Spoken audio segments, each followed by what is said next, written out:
Este programa é livre para todos os públicos. Nós estamos no mês de outubro. Você sabe que nós celebramos o mês missionário. Então hoje me vinha ao coração de partilhar com vocês um casal missionário, experiência de um casal missionário. Normalmente nós falamos, do padre, da freira, de um consagrado, mas é importante falar também desta vocação na igreja, que é o estado do matrimônio, estado laical do matrimônio, que tem um relato bem interessante na Sagrada Escritura. O livro dos Atos dos Apóstolos, no capítulo 18, a partir do versículo 1 até o 3, a palavra de Deus nos diz: Paulo deixou Atenas e foi para Corinto. Aí encontrou um judeu chamado Áquila, natural do Ponto, que acabava de chegar da Itália, com sua esposa Priscila, pois o imperador Cláudio tinha decretado que todos os judeus saíssem de Roma. Paulo entrou em contato com eles. Como tinham a mesma profissão, eram fabricantes de tendas, passou a morar com eles e a trabalhar ali. Depois o texto segue no versículo 24, Paula. Já em Éfeso, um judeu chamado Apolo, natural de Alexandria, tinha chegado a Éfeso. Era um homem eloquente, versado nas Escrituras. Tinha recebido instrução no caminho do Senhor e com muito entusiasmo falava e ensinava com exatidão a respeito de Jesus, embora só conhecesse o batismo de João. Então ele começou a falar com muita convicção na sinagoga. Ao escutá-lo, Priscila e Áquila acolheram-no e expuseram-lhe o caminho de Deus com maior exatidão. Bom, essa é a palavra de base para nós. Esses dois são citados muitas vezes, muitas outras vezes, no Novo Testamento, em Paulo, nas cartas de São Paulo, mas essa leitura dá para nós o conhecimento a respeito desse casal evangelizador. Interessante que todas as passagens em que os dois são citados, eles são citados juntos, Priscila e Áquila. Eles aparecem juntos, eles são saudados juntos, eles se arriscam juntos na obra evangelizadora, eles evangelizam juntos e eles rezam juntos. Interessante, Paulo, que esse E que aparece aqui, Priscila e Áquila, parece só um E, Mas um termo grego que é usado aí é o kai, é uma conjunção, que no nosso português a gente chama de uma conjunção aditiva, Porque une. Mas é importante porque aqui demonstra primeiramente a unidade desse casal, a comunhão que esse casal vive, a comunhão nas coisas do Senhor, a comunhão no trabalho, a comunhão na obra evangelizadora. Existe uma comunhão profunda. E como é belo a gente contemplar isso, porque os dois, eles são sempre citados juntos. Tem uma colaboração, tem uma parceria, tem um companheirismo desse casal, uma unidade inseparável. Acho que é um pouco espelho daquilo que a doutrina acerca do sacramento do matrimônio, afirma que o matrimônio é aquele pacto, aquele consórcio de amor entre os dois, Ou seja, essa unidade indissolúvel. Então, o texto bíblico nos aponta isso. Por que eu estou querendo dar essa ênfase? Porque o matrimônio deles era a melhor pregação que eles tinham. A unidade dos dois era a melhor evangelização que os dois possuíam. Então essa era a força motora estava ali, na unidade entre os dois. E aí, depois de tudo isso, a gente vai desenrolar a compreensão a respeito desse casal evangelizador. Bom, nós estamos falando aqui do ano mais ou menos 50 depois de Cristo, E Priscila e Áquila, como o texto de Atos dos Apóstolos que nós acabamos de ler, eles foram expulsos de Roma. Áquila vinha da Turquia, onde é hoje a Turquia, e Priscila provavelmente era de Roma. Os dois se encontraram em Roma. A palavra diz que eles eram fabricantes de tendas, seria uma espécie desses toldos, que a gente tem. Atualizando. Atualizando a linguagem, seriam todos, né? Porque falar de tendas fica um pouco distante. Mas seriam fabricantes de todos, né? É bonito que eles sabiam conjugar trabalho e igreja, né? Trabalho e evangelização, né? Não eram só evangelizadores, não estavam só na igreja, não estavam só rezando. Claro que tudo partia da comunhão com Deus, da possibilidade de celebrar junto com a comunidade a Eucaristia, celebrar a palavra de Deus, estar com a comunidade, mas a palavra de Deus foi bem clara, eles trabalhavam, era um casal evangelizador, mas que trabalhava. Como eu disse, eles foram expulsos de Roma. O texto diz que o imperador Cláudio, ele tinha começado essa perseguição contra os judeus que habitavam ali, porque falar dessa realidade judaica ali causava sempre uma certa perturbação, não é? Porque aqueles que aderiam ao Cristo como Messias, tinha todo ainda os boatos dos anos precedentes, né? Então causava sempre um tumulto, e o imperador, vendo que era melhor expulsar todos os judeus. Não sei se você já foi em Roma, tem um bairro que chama Trastevere em Roma, é ali que eles moravam. Ali, até hoje ainda tem uma presença muito forte dos judeus naquele bairro, né? Até quando eu morei em Roma, a gente fazia, antes da Páscoa, as bênçãos nas casas, eles têm o costume de fazer isso. O padre da paróquia passa em todas as casas, dando uma bênção para a família, e eu encontrava muitas famílias, né, que são judias, judaicas, e naquele bairro. Então pedia desculpa, pedia licença, né? Alguns acolhiam, outros não, a gente fazia a bênção acontecer. Então os judeus foram expulsos de Roma, e com essa expulsão proporcionou que eles se encontrassem com Paulo em Corinto, né? Vejam, os fatos da nossa vida, né? Até aqueles fatos que a gente às vezes no momento não compreende, aquelas coisas que, sabe, ficam um pouco ainda amargas para a gente, falta explicação, a gente não consegue ter a clareza do porquê que nos aconteceu tal coisa, até mesmo uma situação de injustiça, como foi essa perseguição, mas nada na nossa vida escapa, né, ao poder de Deus e à graça de Deus. Esse casal, ele era um casal que estava nas mãos de Deus, era um casal que sabia confiar em Deus, que sabia se apresentar diante de Deus, até mesmo no meio das contradições que eles vivenciaram, né? Existem hoje, claro, perseguições atuais que os casais enfrentam, né? Que a família enfrenta. A gente tem as perseguições atuais, né? Casais que se posicionam, né, pró-vida, são perseguidos, são marginalizados. Casais que querem ter mais filhos são ridicularizados. Muitas vezes a gente vê alguns até programas de televisão, né, quando aparece um casal que quer ter 3 filhos, 4 filhos, parece um ser de outro planeta, né? Parece seres de outro planeta, você ter filhos. Então, assim, tem uma realidade difícil, até mesmo com essa questão. Falar de castidade, né? Um casal que quer viver castamente, preparando-se para o matrimônio, parece um ser de outro planeta, né? Então, existem hoje também as perseguições atuais que os casais e as famílias evangelizadoras enfrentam nos tempos de hoje. Priscila e Áquila enfrentaram isso, e a palavra diz que eles foram expulsos, né, da cidade de Roma. E aí tiveram a possibilidade de se encontrar com São Paulo. Como tinham a mesma profissão, eles eram fabricantes, né, de tendas ou toldos, ele passou a morar com eles e a trabalhar ali. Então, o primeiro movimento desse casal é estar nas mãos de Deus, um casal que confiava em Deus. Depois, Paulo, eu li aqueles 2 versículos, porque apresentou-se aqui uma função muito bonita em relação ao matrimônio e à missão do matrimônio. Os 2 eram evangelizadores, catequistas, porque o texto de Atos dos Apóstolos, no versículo 24, deixou claro que eles encontraram um judeu chamado Apolo. Apolo era um grande pregador.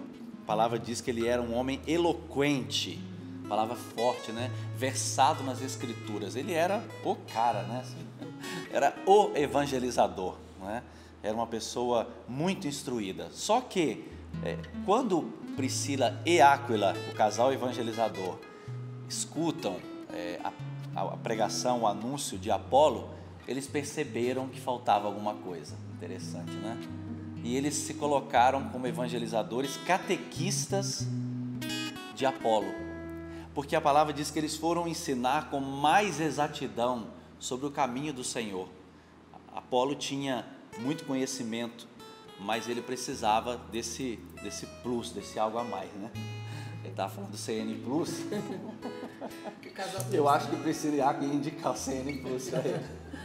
O CN Plus para Apolo, porque ele precisava desse algo a mais, ele precisava dessa exatidão, né? Porque o conhecimento de Jesus Cristo, ele não se esgota, né? Nós precisamos mergulhar sempre. Nós não chegamos ainda a nenhum patamar, nós não somos conhecedores ainda de nada. Nós não podemos nos achar conhecedores do Cristo.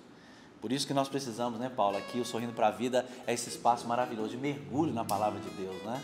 Mergulhar diário, todos os dias na palavra de Deus. E que certamente alguém um dia falou dessa passagem, mas hoje eu estou aqui. A palavra de Deus, né? É um tesouro, é um baú cheio de tesouros, né? E ela é nova, sempre nova. Então é preciso mergulhar na palavra de Deus. A gente encerrou agora há pouco, mês de setembro, né? Meditando sobre a Bíblia, sobre a palavra de Deus. E São Jerônimo dizia que ignorar as Escrituras é ignorar o próprio Cristo. Ou seja, nós não podemos ignorar o Cristo, nós não podemos ignorar esta preciosidade. E por isso que Priscila e Áquila, evangelizadores, eles foram catequistas de Apolo, diz a palavra, e eles expuseram o caminho do Senhor. Essa palavra caminho aqui, odós no grego, é a própria vida de Cristo. Eles expuseram a vida de Cristo. E eu sei que muitos que estão nos acompanhando agora, que têm trabalhos na paróquia, podem se engajar, por exemplo, num trabalho como esse, né, de catequistas. Eu sei que o Gabriel é bem engajado aqui com o cursilho, não é isso? Sim, com certeza. Cursilho de cristandade aqui na Diocese. Eu e a minha esposa, que é coordenadora, já foi coordenadora. Como é que é o nome da sua esposa? Júlia. Gabriel e Júlia. Sim, exatamente. Paula e Felipe. Todo mundo engajado. Todo mundo engajado. Então, é uma oportunidade que os dois tiveram de ensinar sobre a vida de Cristo. Mas eu não sei falar. Você vai mergulhando pouco a pouco em Deus. Deus vai te formando. Claro, nós precisamos nos instruir, nós precisamos conhecer a doutrina da igreja, mas nós podemos fazer algo pelo Senhor. Os dois se dispuseram a ser catequistas, expondo a vida de Cristo para Apolo. E a vida de Cristo aqui, ela é uma coisa vasta, não é? A vida de Cristo aqui não é só um aspecto da vida de Cristo. Para a evangelização, sobretudo dos tempos atuais, muitas vezes as pessoas só veem o fato de falar da vida de Cristo só no aspecto apologético, Paula, da defesa da fé, né? E não é só isso. Porque Jesus Cristo não ficou a todo tempo com os embates, né? Falando, né? Exatamente. Jesus Cristo agiu. Jesus Cristo mostrou com gestos, Jesus Cristo revelou a misericórdia do Pai. Então, claro, a apologética é um elemento do anúncio de Jesus Cristo, é uma parte, mas não é só essa, né? A vida de Cristo, ela comporta todas as realidades, todos os seus tesouros. Então nós temos que dar também essa atenção, e o casal Priscila e Áquila, eles nos ensinam bem isso, a vida de Cristo na sua totalidade. Tudo que diz respeito à vida de Cristo precisa fazer parte, né, do meu anúncio. Essa é a beleza desse casal evangelizador. Depois, Paulo, agora eu sei que o pessoal que está em casa não vai dar tempo de pegar, mas só Romanos 16:3 é só para ilustrar, porque está dentro do contexto, né? Paulo faz uma saudação ao casal Priscila e Áquila. E lá em Romanos 16:3 ele diz: saudai Priscila e Áquila, colaboradores meus no Cristo Jesus. Essa aqui que eu quero pegar, essa expressão, colaboradores. Eu gosto muito de olhar o texto original, Paula, as palavrinhas em grego, né? O pessoal fica brincando comigo, né? A palavrinha em grego. Porque o original dá, às vezes, uma ideia muito mais abrangente para nós. Essa palavra aqui, colaboradores, no grego, ela é a palavra sinergos. Sinergos, o sim quer dizer junto, é uma força junta, é uma força conjunta para um fim determinado. Então, dizer que Priscila e Áquila, esse casal evangelizador, eram colaboradores de São Paulo, quer dizer que eles tinham um nível de comprometimento com São Paulo muito grande. Eles colocaram as forças, as energias, o tempo, a dedicação para a obra evangelizadora. Não era só uma coisa superficial, mas era justamente colocar a vida, né, as suas energias, gastar tempo. A obra evangelizadora não é só para pessoas aposentadas. A obra de evangelização não é para pessoas aposentadas. São para as crianças, são para os adolescentes, para os jovens, para os adultos e também para os idosos. Também para os aposentados. Também para os aposentados, porque tem lugar para todo mundo na igreja. E todos, tem serviço, né, pai? Tem serviço, porque o Espírito Santo ele é criativo, ele distribui os dons da forma como ele quer, e os dons são inúmeros. E qualquer pessoa pode fazer alguma coisa na obra evangelizadora. Isso, Priscila e Áquila, eles nos ensinam muito bem essa realidade. Você tem certamente alguma coisa na sua comunidade que você possa fazer. E o nível de comprometimento dos dois foi tão grande que o versículo 4 continua: Priscila e Áquila, meus colaboradores em Cristo, os quais expuseram suas próprias vidas para salvar a minha. O texto é muito claro, e os dois expuseram a própria vida para salvar a vida do apóstolo São Paulo. Eles colocaram a vida na evangelização, eles colocaram a própria vida, é o dom total deles que foi colocado, não é, para o serviço da evangelização. Eles não tiravam o corpo fora, não. Eles estavam dispostos a arriscar o próprio pescoço, uma outra tradução diz, para salvar a vida do apóstolo São Paulo.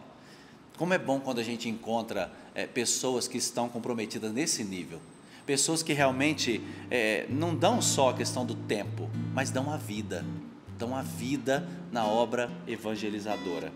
E os dois aqui, como colaboradores de São Paulo, eles não viviam só um vínculo organizativo, né? Porque Paulo precisava talvez de uma casa para morar, que inclusive o texto deixa isso claro.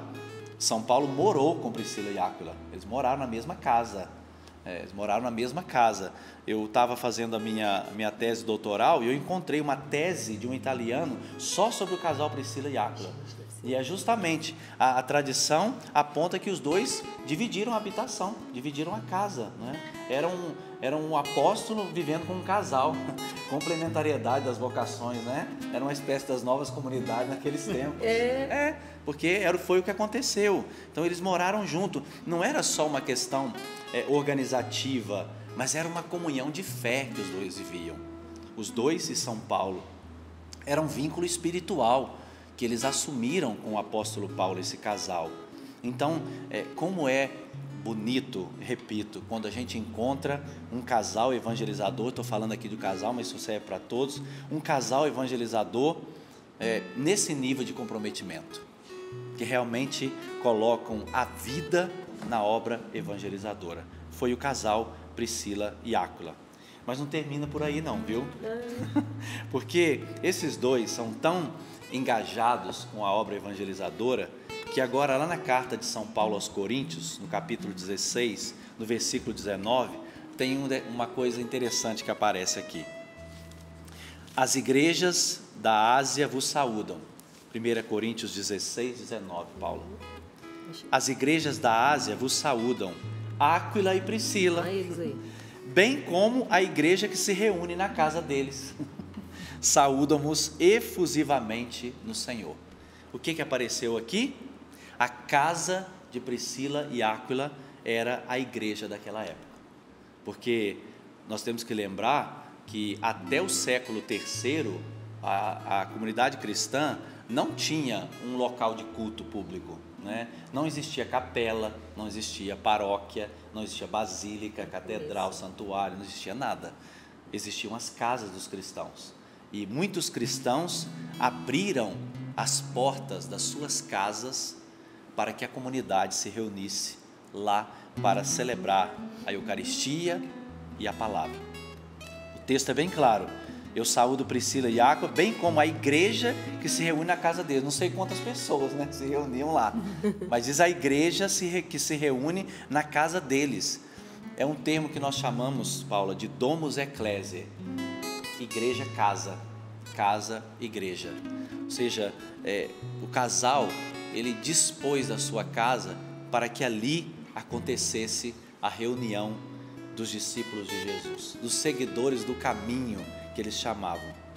E ali, como eu disse, era o lugar da comunidade celebrar a Eucaristia, era o lugar da comunidade meditar a palavra de Deus, era um espaço, né? Era um espaço onde a vida espiritual da comunidade, ela acontecia. O que a gente chama hoje de igreja doméstica, não é? Igreja doméstica ou casas que são verdadeiros santuários de Deus. Claro que o tempo se passou e a igreja conseguiu se estruturar. Hoje nós temos os locais de culto público para as nossas comunidades. Óbvio que em alguns lugares ainda isso não acontece, não tem, e os cristãos têm mesmo as casas para celebrar, mas hoje essa palavra atualizada para nós quer dizer para você casal, para você família, para você casal evangelizador, que a sua casa precisa ser uma casa de oração, uma casa onde habite Deus. Por isso que a gente precisa santificar o nosso lar. Por isso que a gente tem necessidade de que o nosso lar seja um lar cristão. Começando pelas expressões externas, né? Um objeto sagrado, né? A cruz na porta, ou uma imagem. Claro, isso não é tudo, mas isso faz parte, né? Porque as famílias elas marcam como um sinal também o território onde Cristo habita, o território onde está Cristo, onde reina o Senhor. Mas a partir da realidade externa, quando você organiza a sua casa como um verdadeiro santuário, você também organiza o que está ao interno da casa, para que a sua casa ela seja um santuário, ela seja um local, um lugar de oração, um lugar onde as pessoas podem sentir de fato a presença de Deus. Como é bom quando a gente entra numa casa em que fica muito claro, fica muito evidente, externamente e internamente, aquela sensação de que ali, de fato, habita uma família de Deus. Ali está uma família temente a Deus. E ali pode ser o local da reunião dos irmãos. Quantas pessoas, quantos casais que atuam, né, em cursilhos, no encontro de casais com Cristo, na renovação carismática, em tantos movimentos da igreja, e que podem se reunir nas casas para partilhar a palavra, rezar o terço, né? Muitas pessoas fazem isso, transformam o próprio lar, não é? E isso não é nenhuma ofensa, não é nenhum desrespeito, não. A gente tem a igreja como os nossos locais de culto público para celebrar a Eucaristia, mas nós podemos também fazer das nossas casas, né, um lugar de oração, um lugar da presença de Deus. Então, Priscila e Áquila, esse casal, eles experimentaram também em suas casas a reunião da comunidade. A comunidade se reunia na casa deles. E Paulo, o apóstolo Paulo, fez questão de saudar esta realidade, de saudar esta abertura do casal para esta ação evangelizadora. Então, não tenha receio. Minha casa é muito simples, né? Os móveis são pobres, são muito simples. O que tem? O que importa? Não tem problema. E a gente tem hoje o costume de fazer as novenas em família, né? Então, a gente está dezembro, Natal, a gente faz novena de Natal em família. É uma oportunidade. Você falou, Paulo, do Santo Terço, rezar o rosário em família, com pessoas próximas a você. Não se preocupe com a estrutura física da sua casa. Não se preocupe, mas faça da sua casa um lugar, uma oportunidade para que a comunidade, né, possa se reunir e possa meditar sobre os mistérios de Deus. Serve um cafezinho no final, né? Nossa, gente, eu já imaginei o café. É tão bom, é tão bom. Me recordo que quando criança eu acompanhava a minha mãe nas novenas, né? Lá na zona rural, era na roça. E às vezes tinha lanterna, mas tinha momentos que tinha lanterna de vela. A gente abria uma lata e colocava uma vela e as crianças iam todas brincando, iluminando o caminho para poder visitar as famílias na zona rural, nas comunidades, para fazer as nossas novenas. Era um momento... porque era um momento a gente nutrir a nossa fé. A cidade ficava um pouco distante, então não tinha condição de ir lá. Então a gente nutria a nossa fé ali, né, com textos bíblicos, com momentos, com cantos, com alegria, e a vida de Cristo acontecia. Eu não tenho dúvida que aquela realidade alimentou a minha fé e também me ajudou, me preservou de muita coisa. Então, faça essa experiência de oferecer a sua casa como este local onde Cristo pode habitar, onde Cristo pode ser reverenciado. Bem, aqui está um pouco o panorama, né, do casal evangelizador Priscila e Áquila. Eu vou retomar o que eu falei no começo. Esse E aqui, Priscila e Áquila, é porque o matrimônio deles foi a melhor pregação. O testemunho de comunhão que esse casal viveu foi a melhor pregação dos dois. A partir de tudo isso, né, se desencadeou tantas coisas, e a providência divina foi conduzindo esse casal, junto com São Paulo e os outros colaboradores, para uma obra de evangelização muito vasta. Por que nós podemos ter, por exemplo, o testemunho disso que chegou até nós? Por causa da fidelidade dessas pessoas, por causa do amor que eles tinham à causa. A causa era Jesus Cristo, era o anúncio do Evangelho. Então, nos tempos de hoje, Cristo também precisa de você. Mesmo que você não seja casado, eu dei esse enfoque aqui porque me vinha ao coração de partilhar, mas nós podemos falar de todas as realidades, né? Tem situações até dolorosas, talvez enquanto até o padre dizia e pregava sobre isso, te doía o coração porque sua família está dividida, né? Talvez seu marido foi embora, talvez aconteceu alguma situação que tenha rompido esse laço, talvez tenha alguma situação entre os seus filhos que tenha provocado alguma divisão. Não se envergonhe por isso, tá? Não se envergonhe por isso, a palavra de Deus não causa isso dentro de nós. Não tenha vergonha da sua situação, seja você uma evangelizadora de Cristo, seja você um evangelizador de Cristo. Arregace as mangas, não é?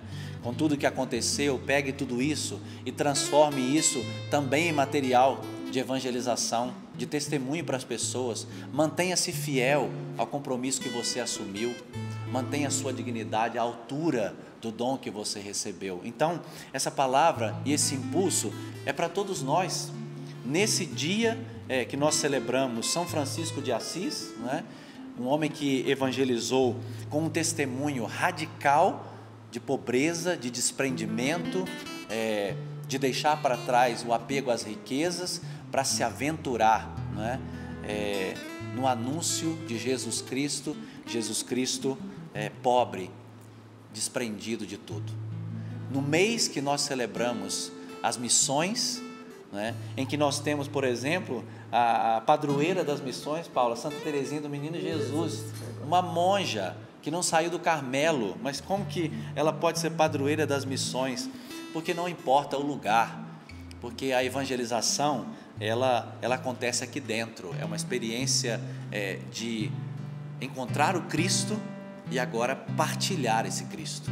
Se ele vai ser partilhado no apostolado, numa vida apostólica, numa vida missionária, em terras distantes, se ele vai ser partilhado através da música, da pregação da palavra, ou se ele vai ser partilhado na intercessão pela igreja, isso não importa, porque os dons são diversos. Importa anunciar Jesus Cristo, importa comunicar Jesus Cristo, acolher o dom que nós recebemos e comunicá-lo, como fez o casal Priscila e Áquila, grandes colaboradores de São Paulo, evangelizadores de Jesus Cristo. Nós estamos em oração e nós queremos agradecer ao Senhor por essa palavra que Ele nos deu hoje, agradecer ao Senhor pelo testemunho de fé desse casal.